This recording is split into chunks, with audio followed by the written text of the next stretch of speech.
పరిశుద్ధ గ్రంథం బైబిల్లో యెషయా ప్రవచన గ్రంథం 30వ అధ్యాయము 15వ వాక్యాన్ని మనం చదువుదాం. యెషయా గ్రంథం 30వ అధ్యాయం 15వ వాక్యం.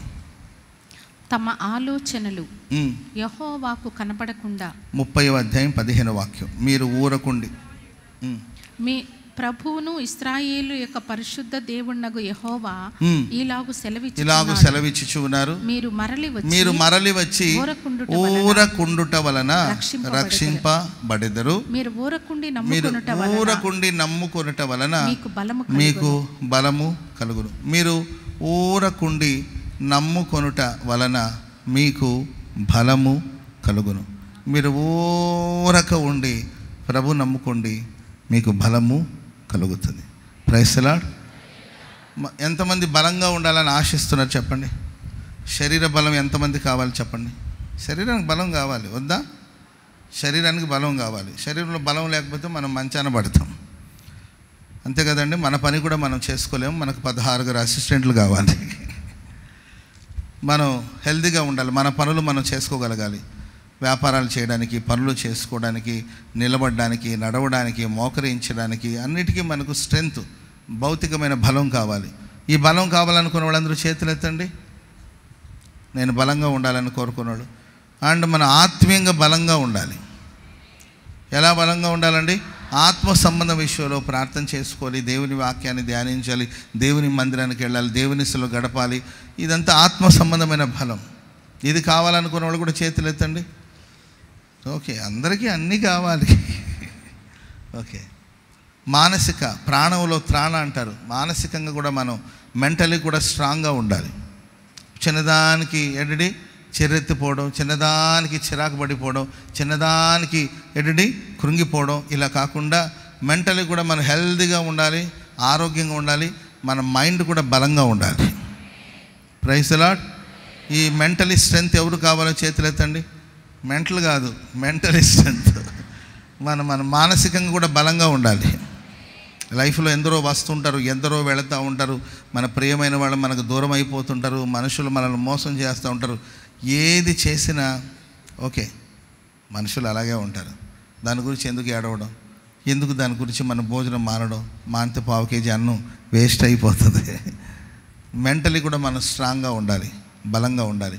ప్రాణ ఆత్మ దేహానికి దేవుడు బలం అనుగ్రహించునుగాక. చప్పట్లు కొడుతూ దేవునికి స్తోత్రం చెప్పండి. గట్టిగా హల్లెలూయా చెప్పండి. గట్టిగా హల్లెలూయా. మీరు ఊరక ఉండి నమ్ముకొనుట వలన మీకు బలం కలుగుతుంది. బలము యొక్క రహస్యం. ఎవరు బలంగా ఉంటారు, ఎవరు బలపరచబడతారు, ఎవరికి బలము కలుగుతుంది, శారీరకంగా కానీ, మానసికంగా కానీ, ఆత్మీయంగా కానీ ఎవరికి బలం కలుగుతుందంటే మీరు ఊరక ఉండండి. పక్కన వాళ్ళని చూసి చెప్పండి, ఊరక ఉండండి అని చెప్పండి. మీరు ఊరక ఉండండి అమ్మా. మీరు ఊరకుంటే సగం పని అయిపోయినట్లే. ఊరక ఉండరు కొంతమంది, ఊరక ఉండరు. మీరు ఊరక ఉండినప్పుడు, ఊరక ఉండి దేవుని నమ్ముకున్నప్పుడు, దేవుని నమ్మిన ప్రతివాడు మౌనంగా ఉంటాడు. సమస్యలో, పోరాటాలు ఊరక ఉంటాడు. యేసుక్రీస్తు ప్రభులు వారు ఒక ఇంటికి వెళ్ళారండి. రెగ్యులర్గా ఆ ఇంటికి వెళ్తూ ఉంటారు. అలా వెళ్ళారు ఓ రోజు ఓ ఇంటికి. ఆ ఇంట్లో 2 సహోదరుల గురించి చూస్తాం, మార్తా, మరియా. మార్తా విస్తారమైన పనిని పెట్టుకున్నట్టు చేత ఆమె కలవరపడుతుంటుంది, తొందరపడుతూ ఉంటుంది. ఈ భూమి మీద ఎవరికి లేదు చెప్పండి పనులు? ఎవరైనా పని లేకుండా ఎవరైనా ఖాళీగా ఉన్నారా? మీరు ఎవరైనా పని లేకుండా ఖాళీగా ఉన్నారా? ఎవరి పనులు వాడికి. ఎవరిక్కడ ఖాళీగా లేరు. మనం అనుకుంటాం ఎవరికి లేని పనులు మనకే ఉన్నాయని మనం అనుకుంటాం. నేనే తెగ కష్టపడిపోతున్నాను, నేను తెగ ప్రయాసపడిపోతున్నాను అని మనం అనుకుంటాం. ప్రతి మనిషికి ప్రతి వ్యక్తికి ఏదో పోరాటాలు, ఏదో శ్రమ, ఏదో ప్రయాస ఖచ్చితంగా ఉంటుంది. ఉద్యోగం చేసేవాళ్ళు ఏమైనా ఖాళీగా కూర్చుంటారండి? ఉద్యోగం చేసేవాళ్ళకి ప్రైజ్ ది లార్డ్. ఊరికే కూర్చుంటారు. వాళ్ళకి ఏంటి అట్లా వెళ్తారు, ఇటు వస్తారు అంటారు కదండి. ఊరికే కూర్చుంటే జీతాలు ఎవరిస్తారు చెప్పండి? నేను మొన్న మీకు చెప్పాను, ఓల్డ్ నైట్ ప్రేయర్లో ఒక ఆఫీస్లో ఉద్యోగం చేసే బ్రదర్ దగ్గరికి వెళ్తే నాకు కూర్చోండి అని చెప్పి ఆయన కూర్చున్న కుర్చీని నాకు ఇచ్చాడండి. ఆ కుర్చీ ఎలా ఉంది తెలుసండి? ఆ కుర్చీ ఎలా ఉందంటే కూర్చొని గుంట పడిపోయింది. అన్న కూర్చోండి అన్న అంటే వద్దులే బ్రదర్ నేను అటు పక్కన కూర్చుంటానంటే ఏం కాదులే కూర్చుంటాను. నీవు కూర్చొని గుంటపడింది. ఇక నేను కూడా కూర్చొని అనుకోండి శాంతంగా ఇరిగిపోయేటట్లుంది. కానీ ఇంకొంతకాలం ఇంకొక 10 years మీకు సర్వీస్ ఉన్నట్టుంది, కానీ మీరే కూర్చోండి అని చెప్పి కూర్చొని లేచి అటు ఇటు తిరిగే అవకాశం కూడా లేకుండా ఏంటి ఉద్యోగం చేసే వాళ్ళకు ఉన్న పనులు వాళ్ళకు ఉంటున్నాయి. వ్యాపారం చేసుకునే వాళ్ళకి వ్యాపారం చేసుకోవాల్సిన పని ఉంటుంది. ఉదయాన్నే లేవాలి, వెళ్ళాలి, వస్తువులు తెచ్చుకోవాలి, ఏంటి వ్యాపారం చేయాలి, జ్ఞానంగా ఉండాలి. కూలి పని చేసుకునే వాళ్ళకి వాళ్ళు రెక్కలు ముక్కలుగా కష్టపడాలి, పని చేయాలి. ప్రతి మనిషికి ప్రయాసం ఉందండి, ప్రతి మనిషికి కష్టాలు ఉన్నాయి, ప్రతి మనిషికి పనులు ఉన్నాయి. ఈ పనులన్నిటి మధ్యలో మనం అనుకుంటాం మార్త మాత్రమే ఇంటి పని చేస్తుందా, మరియాకి ఇంటి పనులు రావా? ఆమె కూడా ఆడకూతురే కదండి, ఆమె కూడా ఆడపిల్లే కదా. మరి ఆమెకి పనులు ఏమంటే ఉన్నాయి, పనులు ఉన్నాయి. కానీ ఆ పనులన్నిటి మధ్యలో కొంత సమయాన్ని కేటాయించి ప్రభు పాదాల దగ్గర ఊరక కూర్చోవాలి. ఆయన పాదాల దగ్గర కూర్చొని ఆయన నమ్ముకొనటం వలన, ఊరక ఉండటం వలన బలం కలుగుతుంది. కనుక ఆ బలమును సంపాదించుకోవడానికి కోసం ఇదో మంచి అవకాశం. ఆదివారం ఓ మంచి అవకాశం. దేవుని సముఖానికి వెళ్ళి, దేవుని సన్నిధికి వెళ్ళి ఆయన పాదాల దగ్గర ఊరకన కూర్చొని ఉంటే నేను బలం పొందుకుంటాను. ప్రతిరోజు నాకున్న విస్తారమైన పనిలో కొంత సమయాన్ని కేటాయించి నిర్ణయించి ఆయన పాదాల దగ్గర కూర్చుంటే నేను బలం పొందుకుంటాను. మార్తకు అది కాదండి, మంచిగా వంట చేయాలి, వచ్చిన వాళ్ళందరికీ వడ్డించాలి. ఇదొక జబ్బు కొంతమంది, జబ్బనాలో లేకపోతే ఏమన్నా తెలిసి, ఎలా ఉందమ్మా, కూర బాగుందా, కొంచెం నెయ్యి అయినా, ఇంకొంచెం నెయ్యి అయినా, 2 బోర్లు అయినా చాలా బాగుంటుంది. పంచదార కూడా వేయలేదు బ్రదర్, బెల్లం వేసి చేశాను, అల్లం బెల్లం 2 కలిపి చేశాను. ఏదో ఒకటి చెప్పి ఆమెను మెచ్చుకోవాలి, ఆమె ప్రూవ్ చేసుకోవాలి తను ఒక మంచి వంట చేయగలిగిన వ్యక్తి అని అందరూ ఆమెను మెచ్చుకోవాలి. వంట చేసి వడ్డించి దాని ద్వారా అందరూ ఎలా ఉందో కమెంట్ చేయండి. ఏది యూట్యూబ్లో వంటలు పెట్టేసి ఎలా ఉందో మీరు కమెంట్ చేయమంటే రుచి చూడకుండా ఎటు చేస్తారంటే చెప్పేవాళ్ళకైనా ఉండాలి, దాన్ని కమెంట్ చేసేవాళ్ళకైనా ఉండాలి. రుచి చూస్తేనే కదా టేస్ట్ ఎలా ఉంటుందో వావ్ అని వీళ్ళు అనడం, దానికి ఆమె థ్యాంక్ యూ అని మరలా ఆమె రిపీట్ మెసేజ్ చేయడం. అంటే తను ఒక మంచి వంట చేసే వ్యక్తి అని, తనేదో ఒక గొప్ప వ్యక్తి అని ప్రూవ్ చేసుకోవాలనే ప్రాసెస్లో పడిపోయి ఆయన పాదాల దగ్గర కూర్చొని బలమును పొందాలనే ఆలోచన లేకుండా పోయింది. ఆ తర్వాత ప్రియమైన వాళ్ళారా, నేను అంటాను మరి ఎవ్వరికి మనల్ని ప్రూవ్ చేసుకోవాల్సిన అవసరం లేదు. స్తోత్రం చెప్పండి గట్టిగా. నీవు నీతిమంతుడైనా, నీవు తలాంతు కలిగిన వాడైనా, నీవు భక్తుడైనా, ఏదైనా కానీ ఎవరికి మనల్ని మనం నిరూపించుకోవాల్సిన అవసరం లేదు.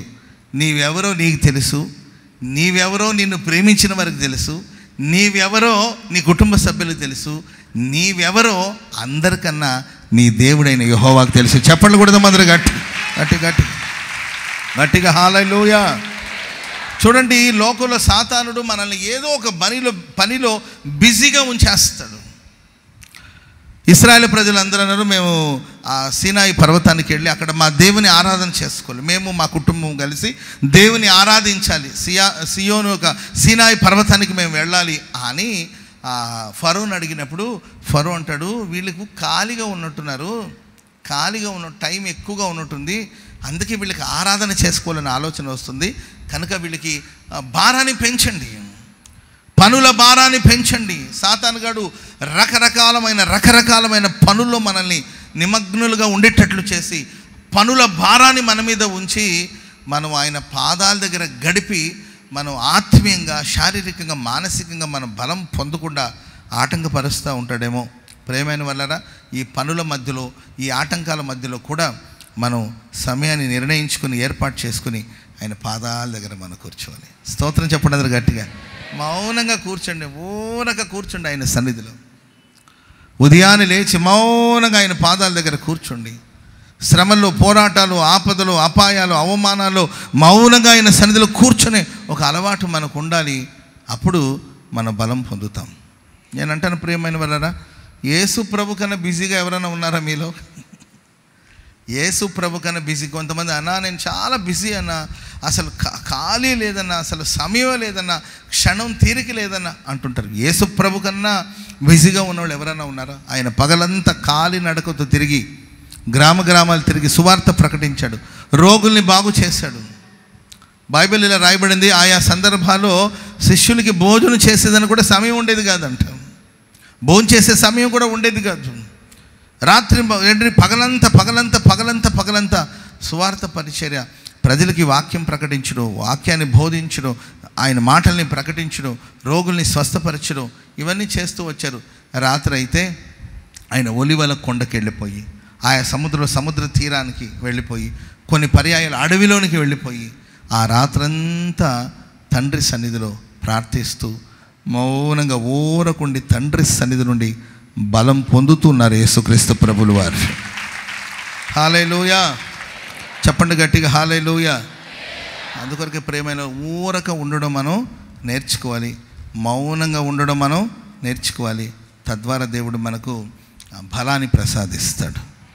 ఆమేన్, ఆమేన్ చెప్పండి అందరూ గట్టిగా. చూడండి, భయంకరమైన తుఫాను, అది సాధారణమైన తుఫాను కాదు. ఆ తుఫాను మధ్యలో ఆ సముద్ర తీరాన పుట్టి పెరిగి సముద్రం మీద ఎన్నో ప్రయాణాలు చేసి లైఫ్లో ఎన్నెన్నో తుఫాన్లు చూసిన వాళ్ళు ఆ పడవలో ఉన్నారు. పేతురు, యోహాను, యాకోబులు చాలామంది ఉన్నారండి ఆ పడవలో. వాళ్ళు ఇక ఏలినవాడా మేము నశించిపోతున్నాము అంటే, ఇక మేము చనిపోతున్నాం, ఇక మా వల్ల కాదు, మా చేత కాదనే స్థాయికి వెళ్ళిపోయారంటే తుఫాన్ ఎంత బలంగా ఉంటుందో మీరు ఆలోచించాలి.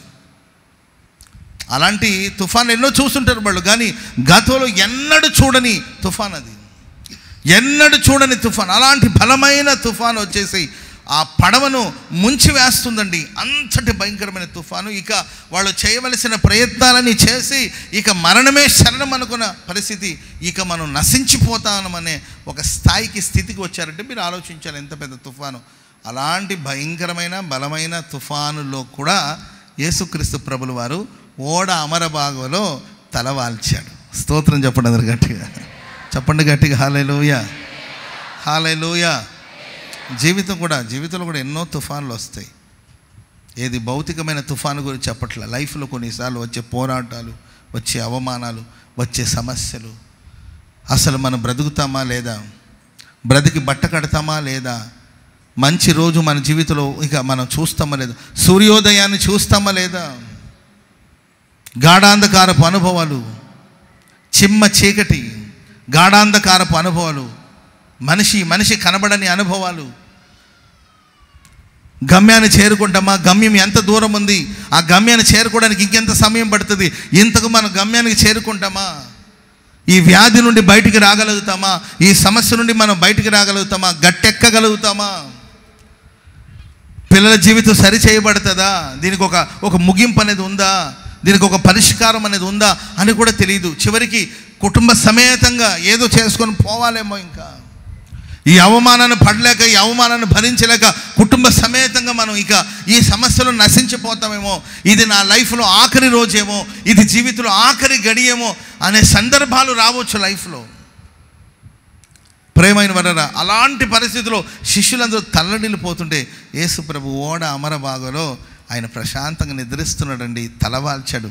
శిష్యులు వచ్చి ఏలినవాడా మేము నశించిపోతున్నాము అంటే యేసు ప్రభు దిగ్గున టక్కని లేచి సముద్రం వైపు చూసి గాలిని గద్దించి, గాలి ఆగిపో, సముద్రమా నిమ్మళమైపోమని సెలవిస్తే గాలి ఆగిపోయింది, సముద్రం నిమ్మళమైపోయింది.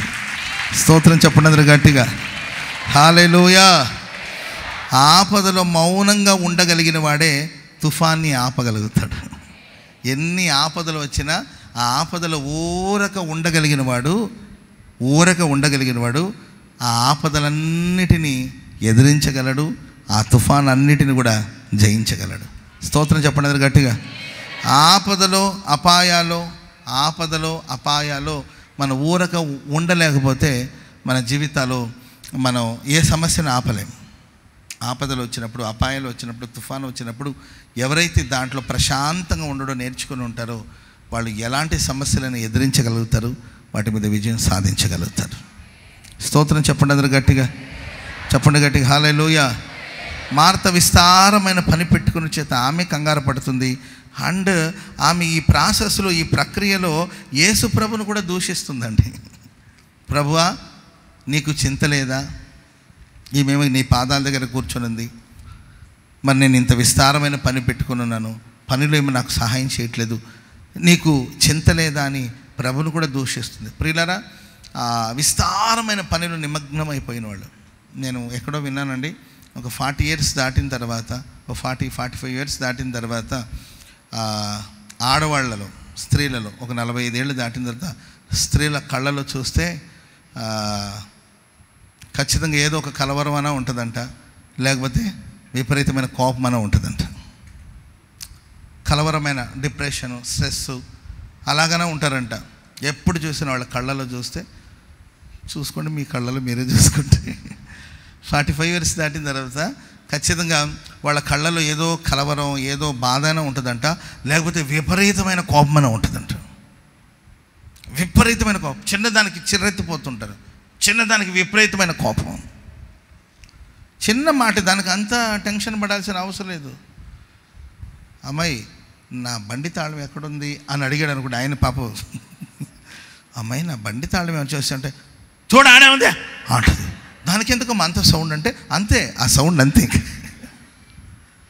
అమ్మా, నా బ్యాగ్ ఎక్కడో ఉండాలి కదంటే ఎక్కడ పడేసావో తెలీదా అంటుంది. చిన్నదానికి 45 years దాటిన తర్వాత ప్రతి చిన్నదానికి కేకలు, అంటే కోపాలు.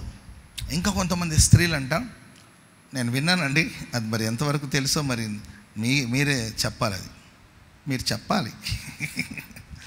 45 years 50 years వచ్చిన తర్వాత కొంతమంది విపరీతంగా తింటూ ఉంటారంటండి.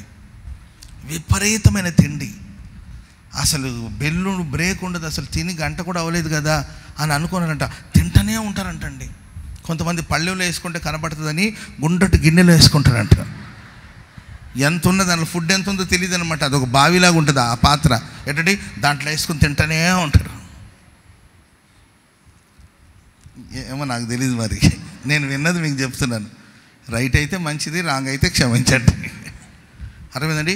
ఒకటి విపరీతమైన తిండి అయినా తింటారంట, రెండవదిగా విపరీతంగా షాపింగ్ అయినా చేస్తారంట. ఒక మనిషి విపరీతంగా తింటుంది, ఒక తల్లి విపరీతంగా తింటుంది, విపరీతంగా షాపింగ్ చేస్తుందంటే దాని అర్థం ఆమె స్ట్రెస్లో ఉందంటండి. ఆమె విపరీతమైన స్ట్రెస్లో ఉంటే ఒకటి తిండి అయినా తింటుందంట, లేకపోతే ఎప్పుడు బజార్లో తిరిగి అవసరమైనది అవసరం లేనిది అన్నీ కొనుక్కొచ్చి, అర్థమైందండి, అన్నీ పేర్చి పెడుతుంది, మరలా అన్నీ కిందికి దించి మరలా శుభ్రం కడిగి మరలా పేరుస్తుంటుంది, మరలా తీస్తుంటుంది, తీస్తూ ఉంటుంది. Praise the lord. ఏ డబ్బాలు ఎవరెవరికి ఇచ్చిందో బాగా గుర్తుపెట్టుంటుంది. అందుకే పురుషులకు చెప్పే మాట ఏంటంటే, భార్య విపరీతంగా తింటుందంటే, విపరీతంగా టెన్షన్ పడుతుందంటే ఆమె స్ట్రెస్లో ఉందని తెలుసుకొని ఆమె స్ట్రెస్ తగ్గేటట్లు, ఆమె మనసు ప్రశాంతంగా ఉండేటట్లు చూసుకోగలిగితే తిండి తగ్గించేస్తారంట, షాపింగు తగ్గించేస్తారంట, మీకు డబ్బులు మిగులుతుందంట. స్తోత్రం చెప్పండి అందరు గట్టిగా. పాపం ఈ విస్తారమైన పనులు పెట్టుకొని ఆ పనులు చేసి ఆమె ఎంత స్ట్రెస్ లెవెల్లో ఉందంటే, ఎంత టెన్షన్లో ఉంది, ఎంత చిరాకులో ఉందంటే, అసలు ఎవరితో మాట్లాడుతున్నాను? ఆయన లోకరక్షకుడు. స్తోత్రం చెప్పండి అందరు గట్టిగా చెప్పాలి. ఆయన ఎవరండి? లోకరక్షకుడు. నిన్న నేడు నిరంతరం మారని మహోన్నతుడైన దేవుడు, ఆయన ప్రేమపూర్ణుడు, ఆయన సర్వశక్తి గల దేవుడు, సాక్షాత్ దేవుడు ఆ కుటుంబానికి దిగివచ్చి ఆ ఇంట నివసిస్తే ఆయనతో మాట్లాడే విధానం ఇలాగేనమ్మా, ఇలాగనే మాట. నిజమే, ఆమె స్ట్రెస్లో ఉందండి, టెన్షన్లో ఉంది. అందుకే దేవుడు అంటాడు, మార్తా విస్తారమైన పని పెట్టుకున్న చేత నీవు కంగారు పడుతున్నావు, తొందరపడుతున్నావు. అవసరమైనది ఒకటే తల్లి, మరియ దాన్ని ఎంపిక చేసుకున్నది. ఆమె ఎద్దు నుండి అది ఎన్నటికీ తీసివేయబడదు. చెప్పకూడదు. దేవునికి స్తోత్రం చెప్పండి అందరు గట్టిగా హల్లెలూయా చెప్పండి, గట్టిగా హల్లెలూయా. కనుక ఈ ప్రశస్త వేళ ఊరక ఉండాలి, ఊరకుండి ప్రభు నమ్ముకోండి, మౌనంగా ఉండి ప్రభు నమ్ముకోండి. అట్లని పని చెయ్యొద్దు నేను అనట్లా. నీ విస్తారమైన పనిలో కూడా కొంత సమయాన్ని కేటాయించు. పగులు పని చేసుకుంటే రాత్రి ప్రార్థన కేటాయించు, రాత్రి పనులుంటే పగులు సమయాన్ని కేటాయించు, మార్నింగ్ నీకు పనులుంటే మధ్యాహ్నం కొంత సమయాన్ని కేటాయించు, మధ్యాహ్నం నుండి నీకు వరకు ఉంటే మార్నింగ్ లేచి ఒక సమయాన్ని కేటాయించి ఒక గంట సేపు, ఒక అరగంట సేపు, ఒక 45 నిమిషాలు, ఒక 2 గంటల సేపు సమయాన్ని కేటాయించి ప్రభు పాదాల దగ్గర కూర్చో. మౌనంగా ప్రభు పాదాల దగ్గర కూర్చో. ప్రభు వైపు కన్నులెత్తి చూడు. ఆయన స్వరాన్ని వినడానికి నీ చెవులు తెరవు.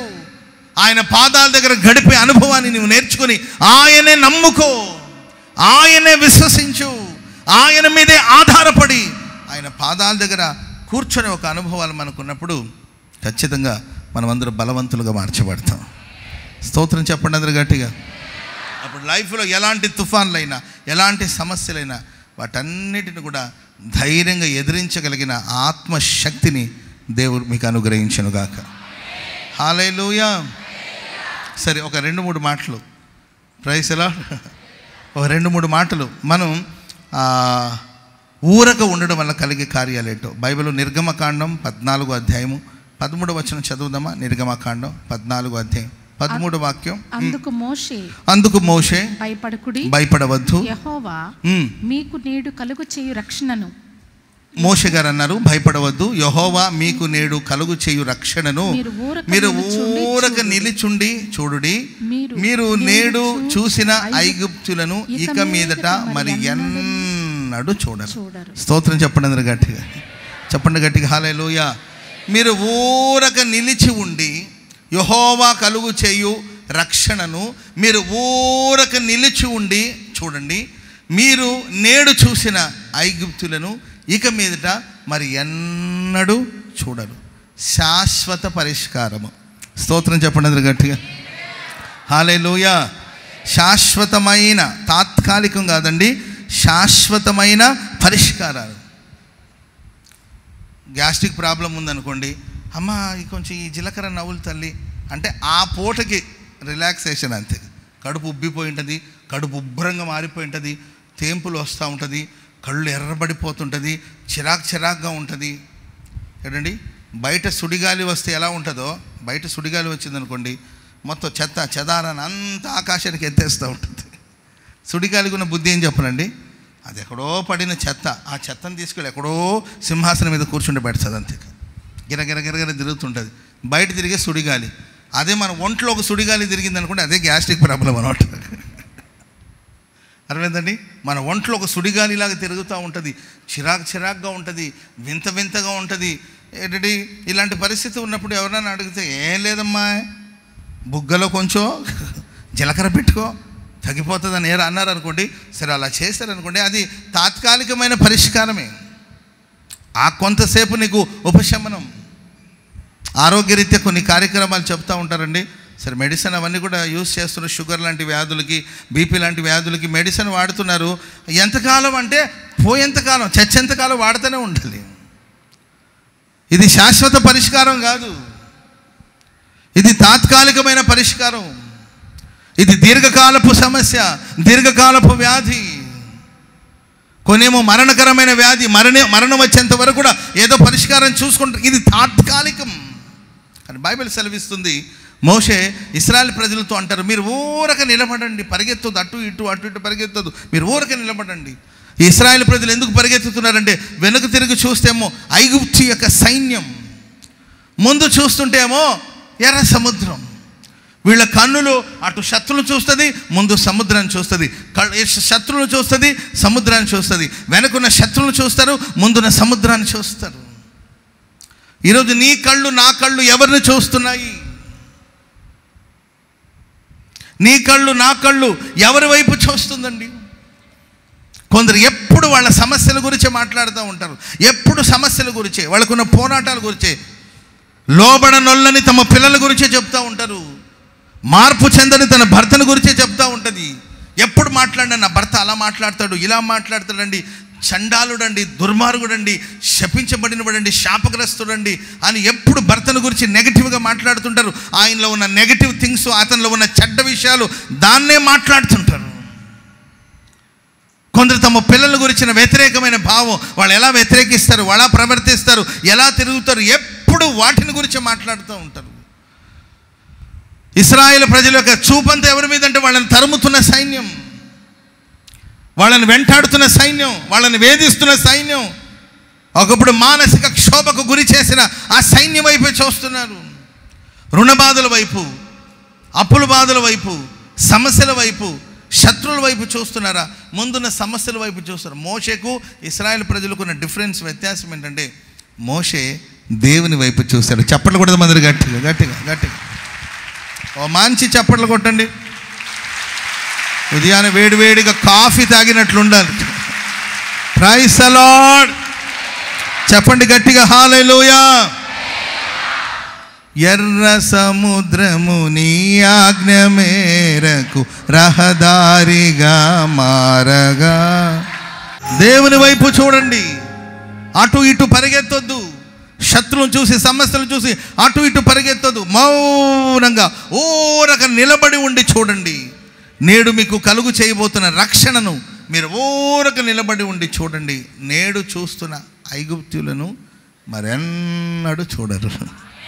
పక్కన వాళ్ళని చూసి చెప్పండి, నేడు మీరు చూస్తున్న సమస్యల్ని మరి ఎన్నడూ ఇక చూడబోరు, ఇక ఎన్నడూ చూడరు. ఈరోజు దేవుడు ఒక శాశ్వత పరిష్కారాన్ని దేవుడు కలుగు చేయబోతున్నాడు. శాశ్వత పరిష్కారాన్ని దేవుడు కలుగు చేయబోతున్నాడు. శాశ్వత పరిష్కారాన్ని కలుగు చేయబోతున్నాడు. శాశ్వత పరిష్కారాన్ని కలుగు చేయబోతున్నాడు. Praise the lord. ఎలీషా తన చుట్టూ ఉన్న అగ్ని రథాలు, అగ్ని గుర్రాలు, ఆ పర్వతాలని చూశాడు. పనివాడేమో శత్రు బలాన్ని చూశాడు. ఎప్పటికీ సమస్యల బలాన్ని చూడొద్దండి, నీ పక్షాన ఉన్న దేవుని బలాన్ని చూడండి. హల్లెలూయా. ఆ సమస్య యొక్క బలం ఎంత, దాని శక్తి ఎంత. వెంటనే గూగుల్లోకి వెళ్ళిపోయి గూగుల్ని అడిగి, ఏమ్మా గూగుల్ అమ్మా, ఈ సమస్య యొక్క బలం ఎంత, నాకు ముఖం మీద ఒక మొటేల్లో వచ్చింది, ఇది ఏమై ఉంటుంది, ఒక ఫోటో తీసుకుంటే పంపిస్తాను గూగుల్ అమ్మ, ఇది మీ ఇంట్లో పెట్టి దీని గురించి నాకు ఏదో ఒకటి చెప్పకపోయారంటే గూగుల్ అమ్మ ఏదో చెప్తూ ఉంటుంది పాపం. దానికి సంబంధించిన వివరాలు ఏదో ఒకటి చెప్తుంటుంది. సమస్యలకు బలాన్ని కాదు నువ్వు చూడాల్సింది. సమస్య ఎంత గొప్పదైనా కానీ, సమస్య ఎంత బలమైనదైనా కానీ, అది ఎంత బలమైనదైనా కానీ సమస్యల కన్నా నీ ప్రక్కన ఉన్న దేవుడు సర్వలోకానికి చక్రవర్తి, బలమైన దేవుడు, సర్వశక్తి గల దేవుడు. ఆయన తన చుట్టూ ఉన్న అగ్ని రథాలు, అగ్ని బలం, అగ్ని గుర్రాలు, పర్వతాలు, తన చుట్టూ పెద్ద పర్వతాలు, అగ్ని రథాలు, అగ్ని గుర్రాలు ఉన్నాయి. అవి తనకు తెలుసు కనుకనే సో ఆయన ఊరక ఉన్నాడు. శత్రువు వచ్చి క్రియ చేసిన పెద్దకు టెన్షన్ పడలేదు, పనివాడు ఊరికే టెన్షన్ పడిపోతున్నాడు. మన చుట్టూ ఉన్న దేవుని యొక్క ప్రసన్నతను మనం గుర్తించాలి. ఊరక ఉన్నప్పుడే మనకు తెలుస్తుంది మన చుట్టూ దేవుడు తన రక్తపు కోటను, మన చుట్టూ ఒక మహిమ కలిగిన ప్రాకారాన్ని ప్రభు ఏర్పాటు చేశాడు. ఆమె అబ్జర్వ్ చేసుకోండి, గమనించి చూడండి. మీ చుట్టూ ఒక వలయం, ఓ రక్షణ వలయం, ఒక ప్రొటెక్షన్, ఒక కాపుదల. నీకు సేవ చేయడం కొరకు దేవుడు తన దూతలకు ఆజ్ఞాపిస్తే పాదములకు రాయి తగలకుండా వాళ్ళు తన చేతుల మీద నేను ఎత్తి పట్టుకుని ఉన్నారు. కొంచెం గమనించి చూడండి. అది ఊరిక ఉన్నప్పుడు మనకు తెలుస్తుంది, మనం మౌనంగా ఉన్నప్పుడు మనకు తెలుస్తుంది. ఇప్పుడు నా కోసం ప్రార్థన చేసేవాళ్ళు చాలామంది ఉన్నారు, అది నాకు తెలియదు. చాలామంది ప్రార్థన చేస్తూ ఉంటారు, చాలామంది ప్రార్థన, అది భౌతికమైన నేత్రాలతో చూస్తే అర్థం కాదండి. నేను సేవా కార్యక్రమాలు వెళుతున్నప్పుడు నేను అడుగడుగున దాన్ని గమనించి చూస్తే నాకు తెలుస్తుంది, ఎవరో ఈ సమయంలో నా కోసం ప్రార్థన చేస్తున్నారు. ఆ ప్రార్థన ఒక మహిమ కలిగిన వలయాలుగా నా చుట్టూ మార్చబడి, ఒక మహిమ వలయం నా చుట్టూ ఏర్పడి నేను మహిమగా సేవ చేస్తున్నాను. Praise the Lord. హల్లెలూయా.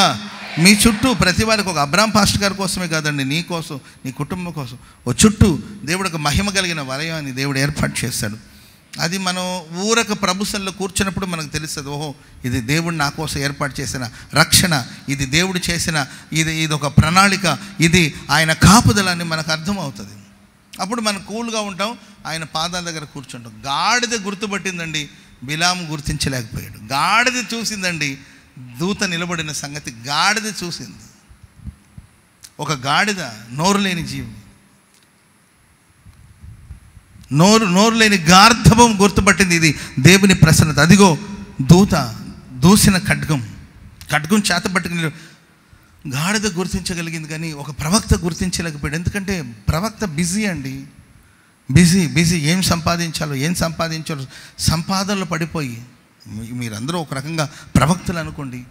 ప్రవక్తలు ఈరోజు ఏదో సంపాదించాలని ఆ విస్తారమైన సంపాదనలో పడిపోయారు కదండి. దూసిన ఖడ్గంతో నిలబడిన దూత ప్రసన్నతను గుర్తించలేకపోయారు. నీకోసం యుద్ధం చేసే దేవుడు, నీకు బుద్ధి చెప్పే దేవుడు, నిన్ను సరిచేసే దేవుడు, తప్పిదాలు చేయకుండా, త్రొట్టిల్లు పోకుండా, అడుగడుగున అడ్డుపడి ఆటంకపరిచి ఆ తప్పిదాలు పడిపోకుండా, పాపంలో పడిపోకుండా నిన్ను సరి అయిన మార్గంలో చక్కగా నడిపించడానికి కోసం నిలబడిన దూత. ఆయన ప్రసన్నతను మీరు గుర్తిస్తున్నారా? గుర్తించకపోవడానికి కారణాలు ఏంటంటే మనం ఏదో సంపాదించాలని, ఎక్కడో ఏదో పోగు చేసుకోవాలి, దేనో కోసం మనం పరుగులు తీస్తున్నాం. అందుకొరకే ఈ ప్రశస్త వేళ, ఈ ఆదివారపు ఆరాధనలో ప్రభు నీతోనే మాట్లాడుతున్నాడు. సహోదరుడు, ఈ మాటలు నీ కోసమే. సహోదరి, ఈ మాటలు నీ కోసమే. నిన్ను ప్రభు హెచ్చరిస్తున్నాడు. పరిగెత్తింది చాలు, ఉరుకులు పరుగులను పరిగెత్తింది చాలు. ఊరక ఉండి ప్రభుని నమ్ముకో. నీ బలము ద్వారా నీవేమీ చేయలేవు, నీ జ్ఞానం ద్వారా ఏమీ చేయలేవు, నీ తెలివి ద్వారా ఏమీ సాధించలేవు. నీవు ఆలోచించి ఏది సాధించలేవు. నీవు చేయవలసింది ఏంటంటే ఊరక ఉండి ఆయన నమ్ముకో. ఆయన నీకు బలం ప్రసాదిస్తాడు. ఒక శాశ్వతమైన పరిష్కారాన్ని ప్రభు మీకు కలుగు చేయబోతున్నాడు. హల్లెలూయా. చూడండి, ఒక చక్కని ఆలోచన. అప్పుడు ఈయన భయపడిపోతున్నాడు పనివాడు. కళ్ళు తెరవమని ప్రార్థన చేస్తే కళ్ళు తెరవబడిందండి. ఆయన కూడా చూసి విస్మయం చెందుడు. ఆహా, ఇంత గొప్ప ప్రొటెక్షన్ ఉందా దైవ సేవకుడికి అని ఆశ్చర్యపోతున్నాడు. వెంటనే ఆ ఎలీషా ప్రవక్త ఒక చిన్న ప్రార్థన చేస్తాడు. ప్రభువా, ఈ శత్రువులందరికీ గుడ్డితనం కలగాలి. శత్రువులకి ఏం కలగాలండి? గుడ్డితనం కలగాలి అని అంటే వెంటనే వాళ్ళకి గుడ్డితనం వచ్చింది. శత్రువులు ఎలీషాని వెంబడించేటట్లుగా దేవుడు చేశాడు. శత్రువులు ఎవరిని వెంబడిస్తున్నారండి? ఎలీషాని వెంబడించారండి. ఎలీషా వాళ్ళందరినీ రాజు దగ్గర తీసుకెళ్ళాడు. ఎవరి దగ్గర తీసుకెళ్లారండి? రాజు దగ్గర తీసుకెళ్తే అక్కడికి వెళ్ళిన తర్వాత ప్రభు వీళ్ళ కన్నులు తెరవబడాలంటే కన్నులు తెరవబడింది. అప్పుడు రాజు అన్నాడు, శత్రువుల చేతికి దొరికారు, వేసేయమంటారు అందరినీ అని అడిగాడు. వద్దొద్దు, వాళ్ళందరికీ శత్రువులను కూడా ప్రేమించమని వాక్యం చెప్తుంది కనుక సరే వాళ్ళందరికీ భోజనాలు పెట్టమంటే వాళ్ళు అన్నపానాలు పుచ్చుకొని వాళ్ళ దేశానికి వాళ్ళు తిరిగి వెళ్ళారు. మరెన్నడూ ఆ దేశం మీద యుద్ధానికి రాలేదండి. ఇది శాశ్వత పరిష్కారం. స్తోత్రం చెప్పండి అందరూ గట్టిగా, చెప్పండి గట్టిగా హల్లెలూయా. కొన్ని క్రియలు, కొన్ని సమస్యలు మాటి మాటికి మరలా నీ లైఫ్లోకి వచ్చి మరలా నీ జీవితంలోకి వచ్చి నీకు నెమ్మది లేకుండా చేస్తుందా? నిన్ను, నీ కుటుంబానికి హాని తలపెట్టాలని ప్రయత్నిస్తున్నారా? మిద్యానీయులు ఇశ్రాయేలు ప్రజల గుంపులోనికి వచ్చి జీవనోపాధి ఏది వాళ్ళకు మిగులకుండా చేశారు. వాళ్ళ పంటను పాడు చేశారు, వాళ్ళ పొలాన్ని పాడు చేశారండి. మరలా వస్తున్నారు వాళ్ళు. కోతకాలం మొదలైందంటే చాలండి, కష్టాలు మన చేతికి వస్తుందనే సమయానికి మరలా వస్తారు. ఏది? పెన్షన్ బుక్ని ఎవరికొకరికి తాకట్టు పెట్టేసి వాళ్ళ దగ్గర కొంచెం డబ్బులు తీసుకొని ఉంటారండి. పెన్షన్ మనం తీసుకోవడానికి వెళ్తామండి, మనకు ముందు వాళ్ళ చక్కడ నిలబడి ఉంటారు. ఏది అప్పిచ్చిన వాడు మనకన్నా ముందు వచ్చి ఆయన బుక్ తేవాలి. మరి ఇప్పుడు ఆ సిస్టమ్ ఉందో లేదో కానీ నేను 20 సంవత్సరాల క్రిందట చెప్తున్నానండి. అప్పుడు పెన్షన్కి ఒక బుక్ ఉండేది, మరి ఇప్పుడు ఉన్నాయో లేదో తెలియదు నాకు. ఉన్నాయండి ఫంక్షన్. ఇప్పుడేమి లేవేమో, ఒక 20 years బ్యాక్ క్రితం చెప్తున్నాను. అప్పుడు ఆ బుక్ ఆయన దగ్గర ఉండేది. ఆయన వచ్చిస్తేనే ఆ ఫంక్షన్ డబ్బులు తీసుకోవడానికి వీలు ఉండేది అనమాట. ఆ ఫంక్షన్ డబ్బులు కూడా అట్లాగే తీసుకెళ్ళిపోయాడు. శాలరీ డబ్బులు కూడా అలాగే తీసుకెళ్ళిపోయాడు. మరలా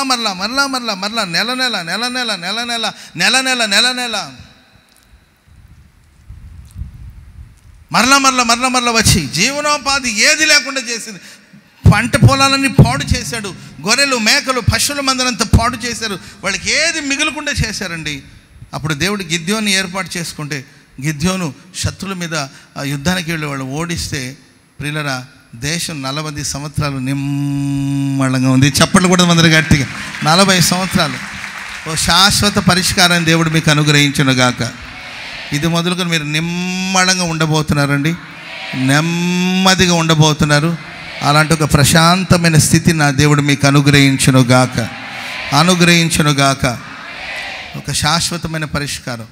ఆనాడు ఇశ్రాయేలు ప్రజలందరూ ఊరక నిలబడ్డారండి. దేవుడు సముద్రాన్ని పాయలు చేశాడు. ఆరిన నేలపై వాళ్ళందరికీ వెళ్ళారు. శత్రులందరూ నీళ్లలో సమాధి అయిపోయారు. ఈరోజు మీ సమస్యలన్నిటిని దేవుడు సమాధి చేయునుగాక. మీ సమస్యను దేవుడు సమాధి చేయునుగాక. మీ అనారోగ్యాన్ని దేవుడు సమాధి చేయునుగాక. మిమ్మల్ని వెంటాడుతున్న ప్రతి సమస్యలకి దేవుడు సమాధిని చేయునుగాక. శాశ్వత పరిష్కారం కలుగునుగాక. ప్రభుకు 2 చేతులది బిగ్గర కొద్దిసేపు స్తోత్రాలు చెప్పండి. దేవా స్తోత్రం, స్తోత్రం, స్తోత్రం. మా సమస్యలన్నిటికీ శాశ్వత పరిష్కారం ఇచ్చారు, శాశ్వత పరిష్కారం ఇచ్చారు. థ్యాంక్ యూ, థ్యాంక్ యూ యేసయ్యా, థ్యాంక్ యూ యేసయ్యా, థ్యాంక్ యూ యేసయ్యా, థ్యాంక్ యూ. ఆమేన్. సరే, 2వ మాట త్వరగా చదవండి. యోబు గ్రంథం 37వ అధ్యాయము 14వ వచనం. 37:14 యోబు గ్రంథం. యోబు ఈ మాట ఆలకింపుము. యోబు ఈ మాటలు ఆలకింపుము. ఊరకుండి దేవుని అద్భుత క్రియల్ని యోబు నా మాట ఆలకించు. నీవు ఊరక ఉండి దేవుని అద్భుత క్రియల్ని ఆలోచింపు. ఎవరు చెప్పిన మాట అమ్మా ఇది? యోబుకి ఎవరు చెప్పారు? దేవుడు కాదమ్మా. ఎవరు చెప్పారు? పైన ఎలీహు అనే ఒక స్నేహితుడు. అంటే యోబు నా మాట వినరా. Praise the lord. ఎందుకు ఊరికి టెన్షన్ పడతావు? యోబు నా మాట విను. ఊరక ఉండి దేవుని అద్భుత క్రియలను ఆలోచింపు. పక్కన మనల్ని చూసి చెప్పండి, నా మాట వినండి అనండి. నా మాట వినండి. ఊరక ఉండి దేవుని అద్భుతాల గురించి ఆలోచించండి. ఆయన మీ జీవితంలో అద్భుతాలు చేయబోతున్నాడు, అద్భుతాలు చేయబోతున్నాడు, అద్భుతాలు చేయబోతున్నాడు, అద్భుతాలు చేయబోతున్నాడు, ఆశ్చర్యకార్యాలు చేయబోతున్నాడు. రాబోయే కాలంలో నా దేవుడు మీ జీవితంలో అద్భుతాలు, శ్రేష్టమైన కార్యాలు జరిగించును గాక. యోబు ఊరికి ఆలోచిస్తున్నాడు. ఎందుకురా బాబు, ఎందుకురా ఊరికి ఆలోచిస్తావు? ఏంటి నోటికి వచ్చేంత మాట్లాడదు? యోబు నా మాటను కొంచెం నీవు మౌనంగా ఉండి, నీ ఊరకుండి దేవుని కార్యాలు, దేవుడు అద్భుత కార్యాలని ఆలోచించు. ఆయన అద్భుతాలు చేసే దేవుడు. ఆమె పాస్టర్ గారు వస్తే 3 నెలల్లో చచ్చిపోతుందంట ముసలావిడ. ముసలావిడ అంటే ముసలావిడ కాదు కానీ ఒక 50 ఏళ్ళు ఉంటుంది. ఆమె ఇంక 3 నెలల్లో చనిపోతుందని డాక్టర్ చెప్పారంట. ఆమె పాస్టర్ గారిని పిలిచి, పాస్టర్ గారండి, నేను చనిపోయిన తర్వాత నాడు అలెగ్జాండర్ చనిపోయినప్పుడు 2 చేతులు బయట పెట్టి ఊరేగించారు కదా, అట్లా నేను వెళ్ళేటప్పుడు నా సమాధి పెట్ల నుండి ఒక గరిటె బయట పెట్టండి. ఒక గరిటెని, ఒక స్పూన్ని లేకపోతే ఒక గరిటెని బయట పెట్టి నన్ను సమాధి కార్యక్రమం తీసుకెళ్ళి. ఎందుకమ్మా అని అడిగితే అప్పుడు అయ్యగారండి, మందిరంలో భోజనాలు కార్యక్రమాలు జరుగుతున్నప్పుడు మేమందరూ భోజనం చేస్తూ ఉంటామా, అప్పుడు ఆ వడ్డించి ఆయన వచ్చేసి అంటారు, ఎవరు వెంటనే చేతులు కడగొద్దు, మీ దగ్గర ఉన్న మీ గరిటె లేకపోతే స్పూన్, మీ దగ్గర ఉన్న స్పూన్ని అలాగే జాగ్రత్తగా ఉంచండి, విసిరేయొద్దు. మీరు భోజనం చేసిన తర్వాత మీ స్పూన్లు తీసి పక్కన పడేయద్దు, స్పూన్లు అలాగే ఉంచుకోండి, గరిటె అలాగే ఉంచుకోండి, స్పూన్స్ మీ దగ్గర అలాగే ఉంచుకోండి. ఎందుకంటే ఇప్పుడే శ్రేష్టమైన ఆహారం రాబోదు. ఇప్పటివరకు మీరు తిన్న ఆహారం వేరు, ఇప్పుడు శ్రేష్టమైన ఆహారం మీకు. మరి ఇప్పటి వరకు వడ్డించింది ఏంటంటే, ఇప్పుడు వడ్డించే భోజనం ఇప్పుడు ఇక మీదట రావాల్సిందే శ్రేష్టమైన ఫుడ్ మీకోసం రాబోతుంది. కాబట్టి స్పూన్స్ ఎవరు విసిరేయొద్దు. Hello hello hello hello mike testing. ఎవరు స్పూన్ని పారవేయొద్దు, మీ స్పూన్స్ అలాగే ఉంచండి, గరిటెని అలాగే స్పూన్స్ అలాగే ఉంచండి. ఎందుకంటే ఇప్పుడు అసలైన శ్రేష్టమైన ఆహారం వస్తుందని అనేవాళ్ళు. అప్పుడు నేను ఏం వస్తుందని ఎదురు చూస్తుంటే అప్పుడు నాకు ప్రియమైన ఐస్ క్రీము, కేక్లు, ముందు బిర్యానీ అట్లాంటివన్నీ వడ్డీ చేసేవాళ్ళు. ఆ తర్వాత చాలా శ్రేష్టమైన ఐస్ క్రీమ్స్ కావచ్చు, లేకపోతే కేక్స్ కావచ్చు, అవన్నీ కూడా తర్వాత వచ్చేవాడు. అప్పుడు ఆ స్పూన్తో నేను తినేదాన్ని. కాబట్టి నేను ప్రపంచానికి ఏం చెప్పాలనుకుంటున్నానంటే, అంతా అయిపోయిందని నేను అనుకోవద్దు, మరి శ్రేష్టమైనది మన కొరకు ఎదురు చూస్తూ వద్దు, మన కోసం ఎదురు చూస్తున్నాయి. స్తోత్రం చెప్పండి అందరూ గట్టిగా. కాబట్టి దేవుడు అద్భుతమైన కార్యాలు చేస్తాడు కనుక మనం సహనంతో దేవుని సన్నిధిలో కనిపెడతా ఉండాలి. ఊరగా ఉండడం అంటే సహనంతో ప్రభు సన్నిధిలో కనిపెట్టాలి, ఓర్పుతో మనం సహించాలి. బైబిల్లో చాలా సందర్భాలు చూస్తాం. యోర్దాను నదిలో యాజకులు సహనంతో నిలబడాలి. యోర్దాను లోతుగా ఉంది. మందసాన్ని మోసిన యాజకులు వాళ్ళ అరికాళ్ళు యోర్దాను నదిలో ఉంచాలి. సహనం, ఎంత సహనం ఉంటే ఈ బ్యాచ్ అంతా దాటాలంటే మరి వీళ్ళు అంతసేపు నీళ్లలో నిలబడాలి. అది ప్రవాహంలో. ఆ ప్రవాహంలో వెళ్ళి పాదాలు మోపారండి, ప్రవాహం ఆగిపోయింది. అంతసేపు సహనంతో వాళ్ళు నిలబడ్డారు అక్కడ. అప్పుడే యోర్దాను ఏకరాశిగా నిలబడింది. కాబట్టి ఊరక ఉండడం అంటే దేనికి సాదృశ్యం? సహనంతో మనం కనిపెట్టాలి, ఓర్పుతో మనం కనిపెట్టాలి, ఓపికతో మనం కనిపెట్టాలి. అప్పుడు మన జీవితంలో దేవుడు అద్భుతమైన కార్యాలు చేస్తాడు. చనిపోయిన ఆ యవనస్తుని మోసుకొని వెళుతూ ఉన్నారండి. మోసుకుని యేసుప్రభు వాళ్ళకి ఎదురుగా వచ్చాడు. పాడిని మోస్తున్న వాళ్ళు. ఇక్కడ మనం యేసుప్రభు గురించి, ఆ ఏడుస్తున్న విధవరాల గురించి, చనిపోయిన ఆ యవనస్తుల గురించి, ఆ విధవరాలు వెనక వెళుతున్న ఓదార్పు యాత్ర చేస్తున్న వాళ్ళ గురించి మనం ఆలోచిస్తాం కానండి. కానీ పాడిని మోసిన నలుగురు ఉన్నారండి. యేసు ప్రభు వచ్చి ఆ పాడిని ముట్టగానే, ఆ యేసు ప్రభు ఎదురుగా రావగానే ఆ పాడిని మోసిన వాళ్ళు నిలబడ్డారు. స్తోత్రం చెప్పండి అందరు గట్టిగా, చెప్పండి గట్టిగా హల్లెలూయా. యేసు ప్రభు ఆ పాడిని ముట్టుకోగానే వాళ్ళు అలాగే నిలబడ్డారు, సహనంతో నిలబడ్డారు. కానీ త్వరగా కానీ అమ్మో ఎలాంటి రోజులంటే, మనిషి మనతో పాటు 20 ఏళ్ళు, 30 ఏళ్ళు, 40 ఏళ్ళు, 50 ఏళ్ళు బతికిన మనిషి ప్రాణం పోయిన వెంటనే ఏంటండి అన్న ఎప్పుడు మమ్మల్ని అడిగేది సమాధి కార్యక్రమం ఎప్పుడు? అయ్యో చనిపోయారా అనే దానికన్నా ఎప్పుడు సమాధి కార్యక్రమం ఎప్పుడు? ఇంకా కొన్ని చోట్ల మరి మన గుంటూరులో ఆ భాష ఉందో లేదో నాకు తెలియదు కండి, ఎప్పుడు పారేస్తారంట. మరి అది కొన్ని ఏరియాలో వాడతారండి. అన్న ఎప్పుడు పారేసేది ఎప్పుడా? ఎప్పుడు పారేసేది ఎప్పుడంట? ఇది మనిషి చనిపోయేసరికి ఓకే చనిపోయాడు అనుకోండి, ఎప్పుడు పారేస్తారు? త్వరగా వెళ్ళి పాతి పెట్టేస్తే నా బాధ్యత తీరిపోతుంది. త్వరగా తీసుకెళ్ళి పాతి పెట్టేస్తే బాధ్యత తీరిపోతుంది. తలకు పోసుకొని అన్నం తినేసి వెంటనే బయలుదేరి వెళ్ళిపోవాలి. 3ంటికి బస్సు ఉంది. ఇక్కడ 3ంటికి వెళ్తే కానీ మనం 8ంటికి అక్కడికి పోలేము. కాబట్టి త్వరగా కానివ్వండి పాస్టర్ గారు, త్వరగా పారేసేసామనుకోండి, తలకు పోసుకొని ఒక ముద్ద తినేసి వెళ్ళిపోతాం అనుకున్న వాళ్ళు కొంతమంది. కానీ నలుగురు సహనంతో కనిపెడుతున్నారు. ఆ పాడిని మోసిన వాళ్ళు నిలిచిపోయారండి. ఖచ్చితంగా యవనస్తుడు లేవాలి, మరణం నిరర్ధకం అవ్వాలి, జీవము అక్షయత వెలుగులోనికి రావాలి. యేసయ్య వచ్చాడు. యేసు ప్రభు ఎక్కడుంటాడో అక్కడ జీవం ఉంటుంది.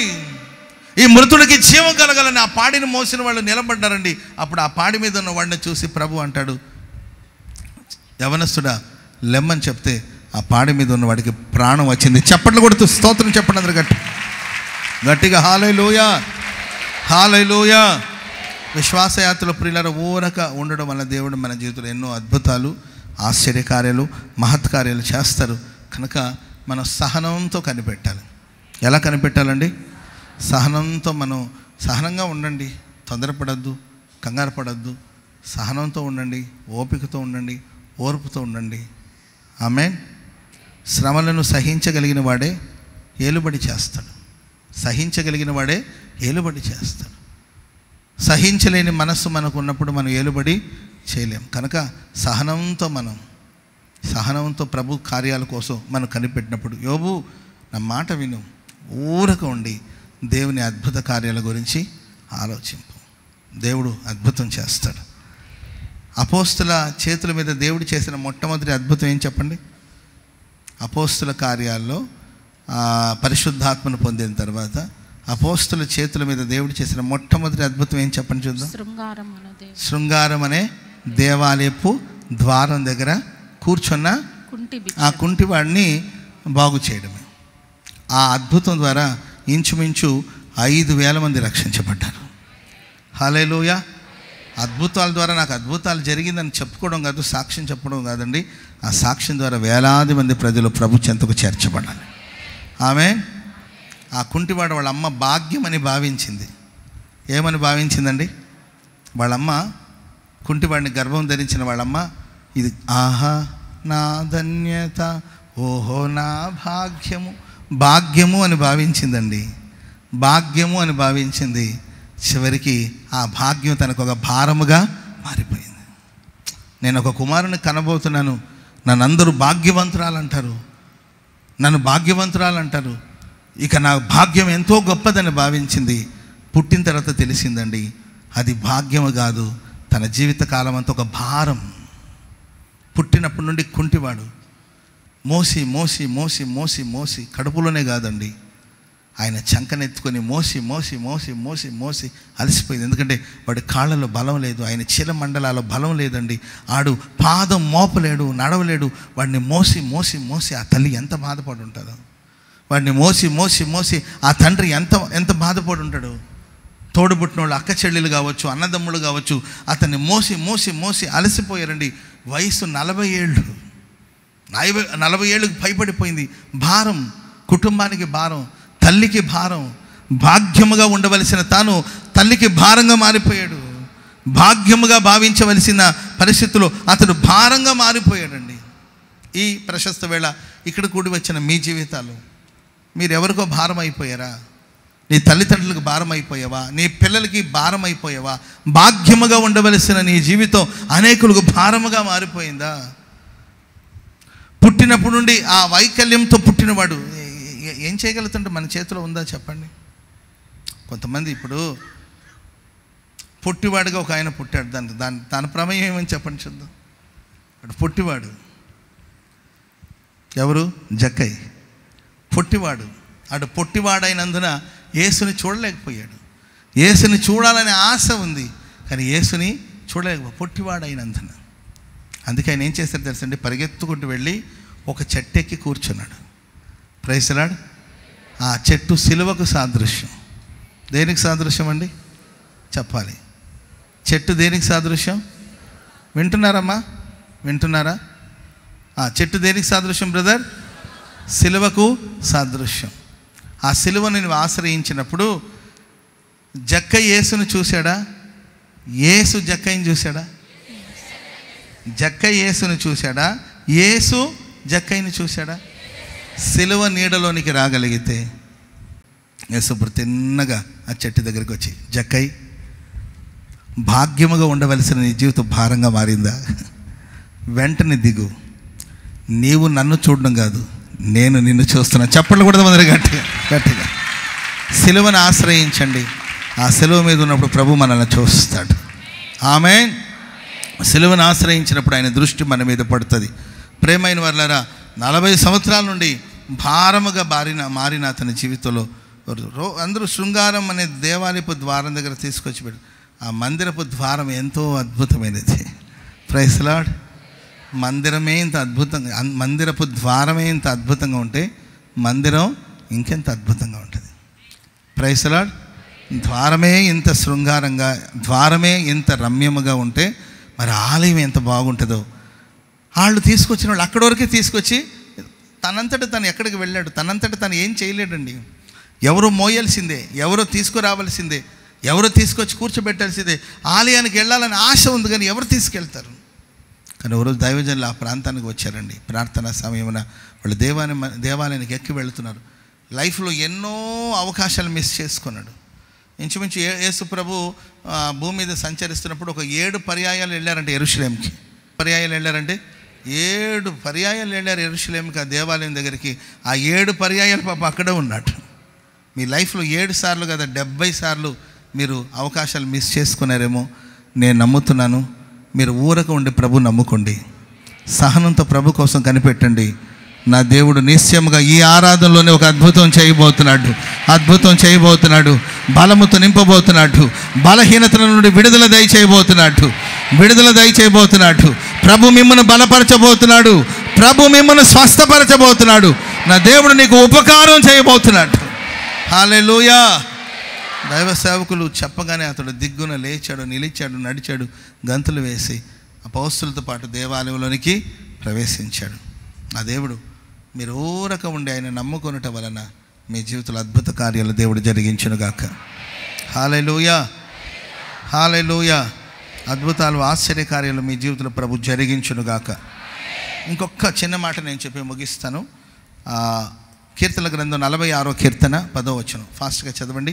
కీర్తనలు 46వ కీర్తన 10వ వచనం. ఊరకనే ఉండండి, నేనే దేవుడని తెలుసు. ఊరకనే ఉండండి, నేనే దేవుడని తెలుసుకొనుడి. Praise the lord. ఇది దేనికి సాదృశ్యం అంటే ప్రియులారా, మన ఊరక ఉన్నప్పుడు బాధ్యతలని ప్రభు తీసుకుంటాడు. పక్కన వాళ్ళని చూసి చెప్పండి, మీ బాధ్యతలు ప్రభు తీసుకుంటున్నాడని చెప్పండి. మీ బాధ్యతలని ప్రభు తీసుకోబోతున్నాడు. ఈ 46వ కీర్తన ఎలా స్టార్ట్ అవుతుందంటే, ఎలా స్టార్ట్ అవుతుందమ్మా చదవండి. దేవుడు మనకు ఆశ్రయమును దుర్గమునై ఉన్నాడు.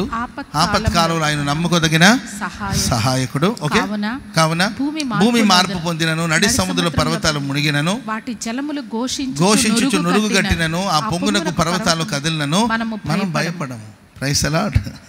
ఈ కీర్తన ఇది ఎప్పుడు రాసిన కీర్తన అంటే హిజ్కియా రాజుకి. తలలు పైకెత్తి వినండి, ముగిస్తాను నేను.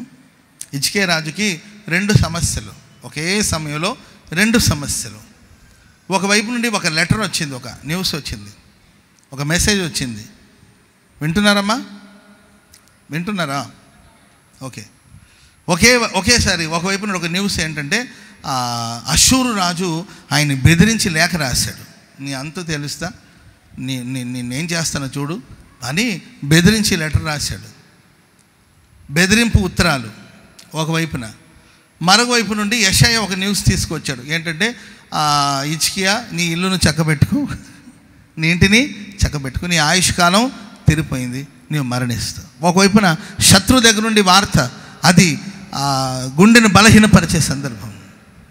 ఆ శత్రువు ఎలా ఎదిరించాలో అర్థం కాని పరిస్థితి. మరోవైపు నుండి దేవుడి దగ్గర నుండి వచ్చిన వార్త ఏంటంటే నీవు మరణిస్తావు, నీ ఆయుష్కాలం తీరిపోయింది, నీ ఇంటిని చక్కబెట్టుకోలి. ఇటు శత్రులతో పోరాడాలా, లేకపోతే ఆరోగ్యంతో పోరాడాలా? ఈ రెండిటి మధ్యలో ఉన్నప్పుడు అప్పుడు రచించిన కీర్తన, యెహోవా మనకు ఆశ్రయమై ఉన్నాడు, ఆపత్కాలములో ఆయన నమ్ముకోదగిన సహాయకుడు. స్తోత్రం చెప్పండి అందరూ గట్టిగా. ప్రియులారా, కొన్నిసార్లు అటువైపున సమస్య, చెంపదెబ్బ గోడ దెబ్బ, చెంపదెబ్బ గోడ దెబ్బ అంటుంటారు కదండి. చాలా పర్యాలు ఇటు భర్తకు చెప్పుకోలేక, ఇటు పిల్లలకు చెప్పుకోలేక, ఆ భర్తకు విపరీతమైన కోపం, ఈ పిల్లలేమో అస్సలు లోబడరు, మధ్యలో నలిగిపోతున్న తల్లి. ఒకవైపున ఆఫీసులో పని, ఇంకొక ఇంట్లో సమస్య. ఆఫీసులో ఏమో వాళ్ళ టార్చర్ అండి, ఇంటికి వస్తే ఏమో ఈ భర్త టార్చరు.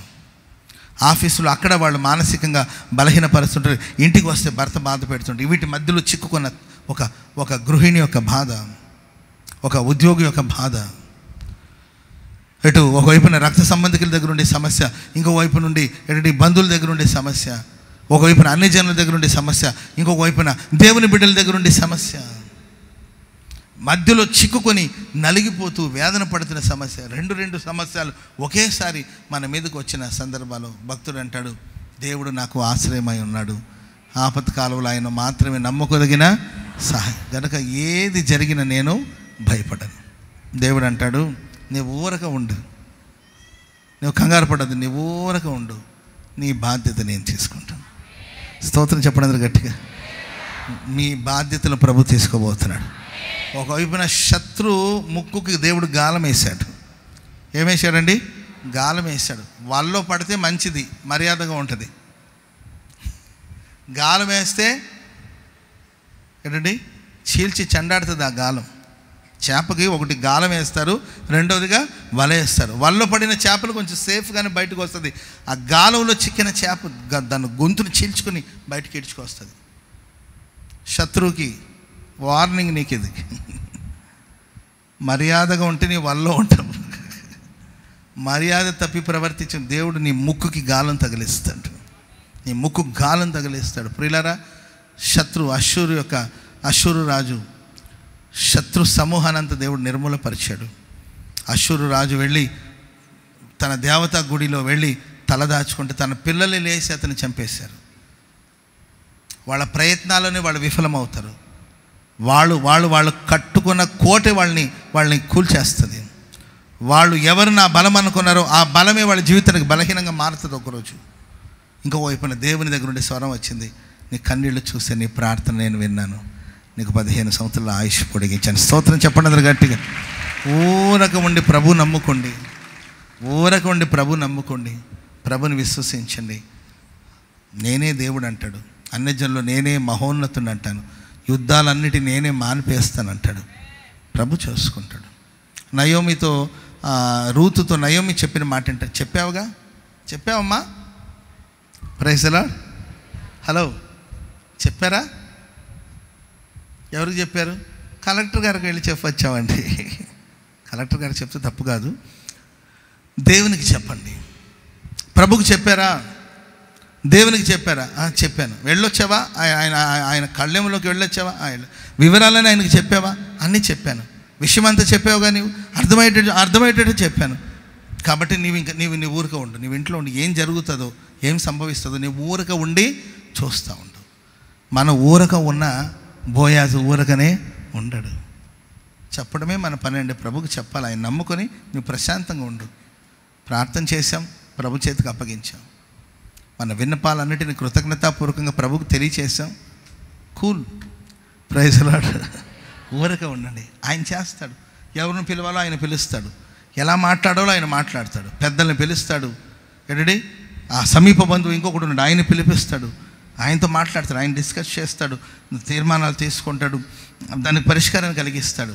రూతు జీవితానికి కావలసిన వాటన్నిటిని ఆయన ఏర్పాటు చేస్తాడు. Praise the lord. మనం ఏం చేయాలి? ఊరకనే ఉండాలి. Praise the lord. నీలో నీవు పోరాడడం ఆపండి. Stop fighting. యుద్ధం చేయడం మనం నీలో నీవు పోరాడి ఏం జరుగుతుందో యాంగ్జైటీ వద్దు. జరుగుతుంది, మంచి జరుగుతుంది. హల్లెలూయా. ముందు శ్రేష్టమైన ఆహారం మనకుంది. Praise the lord.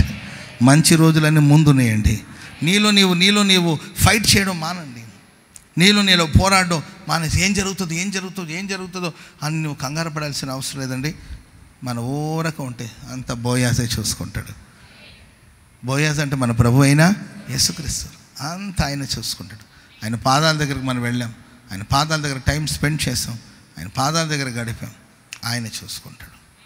ఆమె మీరు ఊరక ఉండి నమ్ముకున్నట వలన మీకు బలము కలుగుతుంది. Praise the lord. మన ఊరక ఉండడం వల్ల కలిగే కార్యాలు ఏంటండి? 3 విషయాలు చెప్పాను. ఒకటి, ఆయన శాశ్వత పరిష్కారాన్ని కలుగు చేస్తాడు. రెండవదిగా అద్భుత కార్యాలు చేస్తాడు. మూడవదిగా బాధ్యతలను ఆయన తీసుకుంటాడు. నీ బాధ్యత, నీ పిల్లల బాధ్యత, నీ భర్త బాధ్యత అన్నీ. హల్లెలూయా. నీవే నా తండ్రివై నా బాధ్యతలు భరించితే, నీవే నా తండ్రివై నా బాధ్యతలు భరించితే. ఈరోజు చాలామంది తండ్రులు బాధ్యత తీసుకోవట్లే. చాలామంది కన్నారు, నీ కర్మ నీ వేదన పడు, నీ బాధ లేదో నీ పడు. Praise the lord. ఆఫ్రికా దేశాల్లో ఒక్కొక్కడికి 7, 8 మంది భార్యలు ఉంటారట. అదేంటో నాకు అర్థం కాదు. అదేం దరిద్రమో నాకు. 7, 8 మంది భార్యలు, 9 మంది భార్యలు, 10 మంది భార్యలు. మన మన మన మన భారతదేశంలో ఒక భార్యతోనే బాధలు పడలేకపోతున్నారు. ఆ ఒక భార్యను ఎలా వదిలించుకోవాలని పాపం ఎన్నో బాధలు పడుతున్నారు. అన్ని బాధలు పెడుతుంటారు భార్యలు. ఏంటండి, అలాంటిది మరి ఆఫ్రికా వాళ్ళు 7, 8 మంది, 10 మందిని పెళ్లి చేసుకొని ఏంటండి పిల్లల కంటే ఎవరో బాబు 10 మంది భార్యలను చేసుకొని 20 మంది పిల్లలను కన్నావు కదా, మరి వాళ్ళ బాధ్యతలు ఏంటంటే వాళ్ళు అంటారు, మాకేముంటుందండి బాధ్యత, మాకేం బాధ్యత ఉంటుంది, వాళ్ళే వాళ్ళ తిప్పలు పడి పిల్లల్ని సాగుతూ ఉంటారు. 6 పిల్లలైనా 7 పిల్లలైనా ఆమె బాధలు పడి ఏదో పనులు చేసుకొని ఆ పూటకి ఏదో తీసుకొచ్చి వాళ్ళు చదివారా లేదో మనకు సంబంధం లేదండి. ముద్ద తీసుకొచ్చి మొత్తం మీద జొన్నన్నమో ఏదో ఒకటి వండి పడేస్తూ ఉంటుంది. తిని వాళ్ళే పెరుగుతూ ఉంటారు. అయ్యా సంవత్సరానికి ఒక నిక్కర్ కొనిస్తే చాలు, సొక్కాతో కూడా పని లేదు వాళ్ళకి. ఆ నిక్కర్ మీద సంవత్సరం అంతా గడిపేస్తారు. స్కూల్కి ఇలావైనా పెద్దగా పట్టించుకోగానండి అని బాధ్యత తీసుకొనని తండ్రులు. దైవజులు వేసిన కదా ఎంత అద్భుతంగా రాశారు చూడండి. నీవే నా తండ్రివై నా బాధ్యతలు భరించితివే, పక్షిరాజువై నీ రెక్కలపై మోసితివే, నీవే నా తండ్రివై నా బాధ్యతలు భరించితివే. యెహోవా నిన్నే మహిమ పరచెద స్తుతి గీతాలతో, స్తుతి గీతాలతో. యెహోవా నిన్నే స్తుతి గీతాలతో,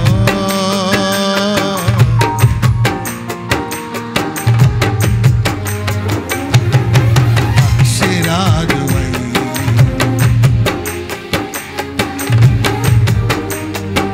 అందరూ నీవే నా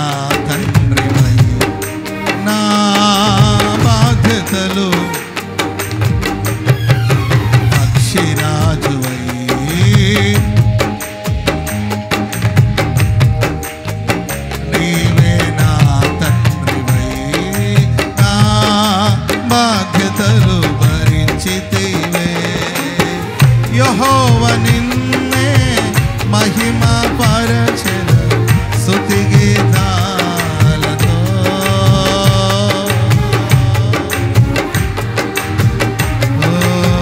యెహోవా నిన్నే మహిమ పరచెద స్తుతి గీతాలతో.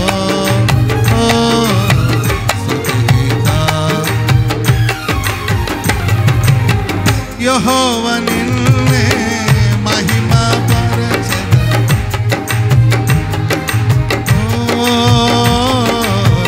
స్తుతి గీతాలతో.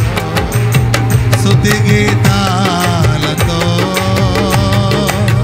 స్తుతి గీతాలతో. యెహోవా నిన్నే మహిమ పరచెద స్తుతి గీతాలతో.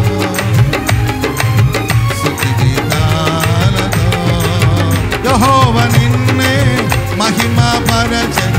గ్లోరీ చెప్పండి. యెహోవా నిన్నే మహిమ పరచెద స్తుతి గీతాలతో. గ్లోరీ. యెహోవా నిన్నే మహిమ పరచెద.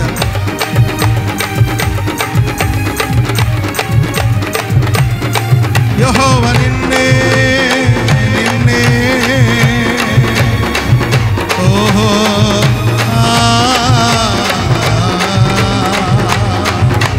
Glory glory glory glory glory glory. ఓరగా ఉండి ఆయన్ని నమ్ముకొనుట వలన ఫలము పొందబోతున్నారు. శాశ్వత పరిష్కారాన్ని కలిగించబోతున్నాడు. అద్భుతాలు ప్రభు చేయబోతూ ఉన్నాడు. నీ బాధ్యతలు స్వీకరిస్తూ ఉన్నాడు. నీ బాధ్యతలు దేవుడు స్వీకరిస్తున్నాడు. ఓహో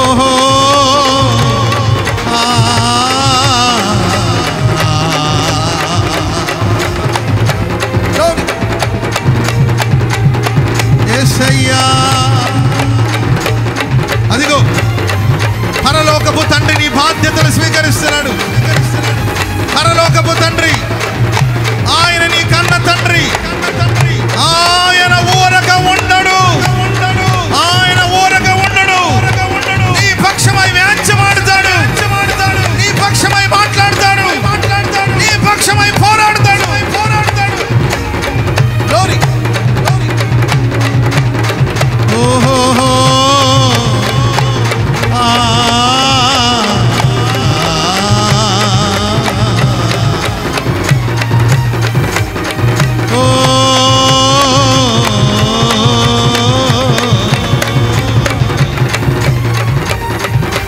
అందరూ అలాగే మోకరించండి. మోకరించి మోకరించి మోకరించండి. కుర్చీలో ఉన్న వాళ్ళందరూ లేచి నిలబడండి. చైర్స్లో ఉన్న వాళ్ళందరూ లేచి నిలబడండి. ఆలయంలో ఉన్న వాళ్ళందరూ మోకరించి మోకరించి చేతులెత్తి చేతులెత్తి హల్లెలూయా హల్లెలూయా హల్లెలూయా హల్లెలూయా హల్లెలూయా హల్లెలూయా హల్లెలూయా హల్లెలూయా హల్లెలూయా. చేతులెత్తి అందరూ హల్లెలూయా హల్లెలూయా హల్లెలూయా. స్తోత్రం స్తోత్రం స్తోత్రం. పరిశుద్ధుడా ప్రేమ స్వరూపి తండ్రి మీ స్తోత్రాన ఆదివారపు ప్రభు దినాన తండ్రి ఇంతవరకు మీ సన్నిధి మాతో ఉంచి తండ్రి తండ్రి పాస్టర్ ద్వారా వినిపించిన వర్తమానం కొరకై స్తోత్రం స్తోత్రం స్తోత్రం. అయ్యా ఈ వర్తమానంలో తండ్రి మీరు మాకు తండ్రిగా ఉంటానని వాగ్దానం చేశారు నాయన. తండ్రి మీరు మాకు తండ్రిగా ఉండి ఆపత్కాలంలో నమ్ముకోదగిన సహాయకుడిగా మీరు మాకు ఉంటారు కనుక స్తోత్రమయ్యా స్తోత్రమయ్యా. ఈరోజు తండ్రి వాగ్దాన రీతిగా తండ్రి వాక్యం ద్వారా దర్శించి తండ్రి మాకొక్కరిని ధైర్యపరిచినందుకై స్తోత్రం స్తోత్రం స్తోత్రం. తండ్రి మీరే కూడి వచ్చిన బిడ్డలందరినీ ఆశీర్వదించండి. స్తోత్రం స్తోత్రం స్తోత్రం అయ్యా. తండ్రి ప్రభా పాస్ట్ గారిని తండ్రి బలపరిచి వాడుకున్నందుకై స్తోత్రం స్తోత్రం. ఇంకను పలు ప్రాంతాలకు తీసుకుని వెళ్ళి బలంగా వాడుకోండి తండ్రి, శక్తివంతంగా వాడుకోండి దేవా. స్తోత్రం స్తోత్రం స్తోత్రం. యేసు రాజా స్తోత్రం తండ్రి. ఇంతవరకు ఆరాధనలో పాల్పొంది ఉన్నాం తండ్రి. ఇప్పుడు ప్రభు బలారాధనలో పాల్పొందినట్టుండగా తండ్రి స్తోత్రం స్తోత్రం స్తోత్రం. ప్రభు బలలో పాల్పొందుటకు అర్హురాలుగా చేయండి తండ్రి. ప్రతి ఒక్కరిని అర్హులుగా చేయండి తండ్రి. దేవా స్తోత్రం స్తోత్రం స్తోత్రం. కనికరించి యేసయ్యా మీ స్తోత్రం స్తోత్రం. యేసు రాజా కనికరించి ఒక్కొక్కరిన మీరే మాలో ఒక్కొక్కరిలో ప్రారంభించిన మీ ఉన్నతమైన పని సంపూర్తిగా మీరు నెరవేర్చి మీ మహిమగల రాజ్యం కొరకు రాకడ కొరకు సిద్ధపరచమని యేసయ్యా మమ్మల్ని మీ చేతికి అప్పగించుకొంచున్నాం తండ్రి. స్తోత్రం స్తోత్రం స్తోత్రం. ఆశీర్వదించి పరిశుద్ధపరిచి మీ మహిమగల రాజ్యం కొరకు రాకడ కొరకు సిద్ధపరచు.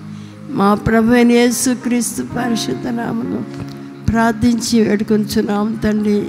ఆమేన్. మన తండ్రి అయిన దేవుని ప్రేమ, కుమారుడైన యేసుక్రీస్తు వారి కృప, పరిశుద్ధాత్మ దేవుని సన్నిధి, సహవాసము, సమాధానం ఇప్పుడు ఎల్లప్పుడూ కూడి వచ్చిన మనకును సకల కోటి పరిశుద్ధులకును ఈ ఆరాధనలో పాల్గొని వాక్యాన్ని విని బలారాధనలో పాలు పంపులు పొందిన ప్రతి వారికి సదాకాలం తోడై ఉండి నడిపించుగాక. ఆమేన్ ఆమేన్.